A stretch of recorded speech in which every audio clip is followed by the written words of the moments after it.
পরীক্ষা আসে প্রতি বছর, কিন্তু চাপ থাকা উচিত নয়। ঘুম হচ্ছে না, নাম্বার, র্যাঙ্ক, যদি পরীক্ষায় ফেল করি মা বাবা বকবে, কি যে করি।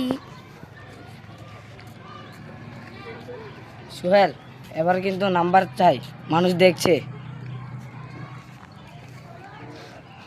থামো, পরীক্ষা তোমার জ্ঞান যাচাই করে, তোমার মূল্য নয়।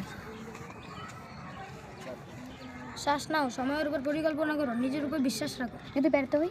ব্যর্থতা শেখায় ধৈর্য, সহনশীলতা ও সাহস। সোহেল, আমার ভুল হয়েছে, আমার নাম্বার নয়, নম্বর চেয়ে সমর্থনই বেশি দরকার।